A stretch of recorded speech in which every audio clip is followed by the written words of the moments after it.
Properties of determinant.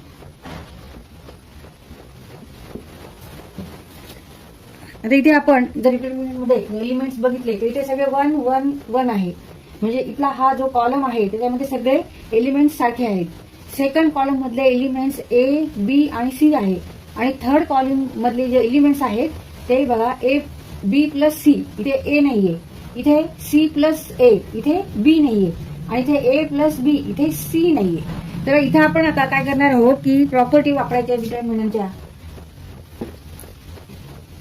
आणि आपल्याला property माहिती आहे की डिटरमिनंट मध्ये जर दोन रो मधले जर एलिमेंट सारखे असतील, समजा A B C A B C, तर याची व्हॅल्यू किती येते 0 येणार आहे.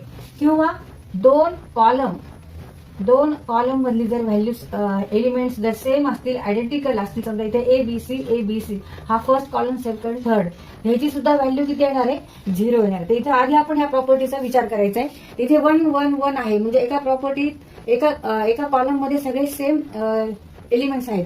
तर इथे 1 1 1 येण्यासाठी काय करावं लागेल, तिथे ए इथे आपण जर ऍड केला ए प्लस बी प्लस सी, परत हा इथे बी ऍड केला ए प्लस बी प्लस सी, इथे हा सी ऍड केला तर ए प्लस बी प्लस सी असं होऊ शकेल. आणि ए प्लस बी प्लस सी आपण हे ह्याच्यातून कॉमन घेऊ शकतो. म्हणजे इथे रिमेनिंग काय होणार आहे 1 1 1 राहणार आहे. आणि मग जेव्हा दोन कॉलम जर सेम असतील तर त्याची व्हॅल्यू किती असणार आहे 0 असणार आहे. त्यामुळे इथे आपण आता सॉल्व्ह करू. ते पहिल्यांदा आपल्याला काय करता येईल तर इथे आपण ऍड करू.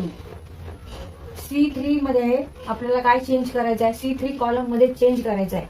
C3 कॉलम मध्ये चेंज करायचा. कसा चेंज करायचा आहे तर C3 आपल्याला असा लिहायचा आहे C3 प्लस C2 काय आहे तर कॉलम नंबर सेकंड कॉलम आणि हा थर्ड कॉलम. तर इथं आपण कॉलम चेंज करायचा आहे, याला टर्न करायचा आहे. इथे ही प्रॉपर्टी अशी आपल्याला माहिती आहे की आपण असं जर केलं एका रो मधले एलिमेंट्स घेऊन हे आपण करस्पॉन्डिंग कॉलम किंवा रो मध्ये ते जर ऍड केले आणि नंतर त्याची जर व्हॅल्यू जर काढली तर ओरिजिनल डिटरमिनंटची जी व्हॅल्यू आहे तीच असते. त्याच्यामुळे इथं आपण त्याचा यूज करायचा आहे.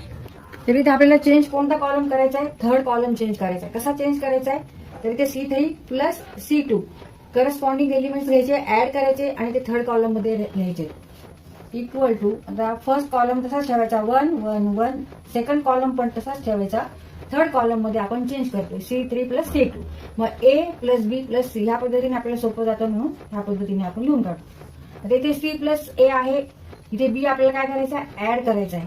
मग जरी आपण आधी A लिहिला तरी चालेल. A plus B plus C, A plus B plus C, A plus B plus C.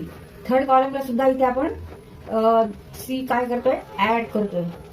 हे करस्पॉन्डिंग एलिमेंट्स आपण ऍड करतोय. आता हा डिटरमिनंट हे ऑपरेशन केल्यावर असा तयार झाला.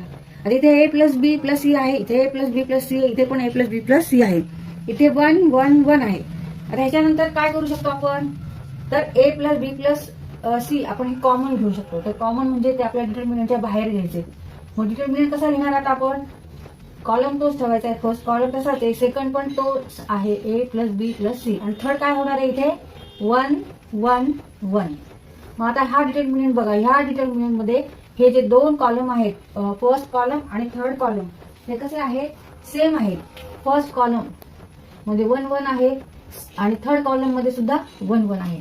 मग आता ही परत डिटरमिनंटची प्रॉपर्टी आहे की डिटरमिनंट मध्ये जर 2 columns are identical then value of that determinant is 0. तर इथे बाय असं म्हणू by here C1 equal to C3. Therefore A plus B plus C into 0. C1 plus C2 column first and third are same. Therefore value of this determinant is 0.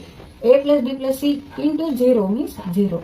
Therefore value of this original or given determinant is also 0. तर ह्या पद्धतीने आपण हा solve केलाय, evaluate केलेला आहे. इथे आपण एक्सपान्शन फॉर्म्युला वापरला नाही. Therefore value of this determinant equal to 0. Answer काय आलेलं आहे, व्हॅल्यू किती आलेली आहे 0 आलेली. म्हणजे या डिटरमिनंटची किंमत किती आहे, हा जर सॉल्व्ह केला तर ह्याची किंमत किती येणार आहे 0 येणार आहे. तिथे आपण एक्सपांडिंग फॉर्म्युला वापरला नाही. आता तुम्ही हे व्हेरीफाय करा. तुम्ही ते एक्सपान्शन फॉर्म्युला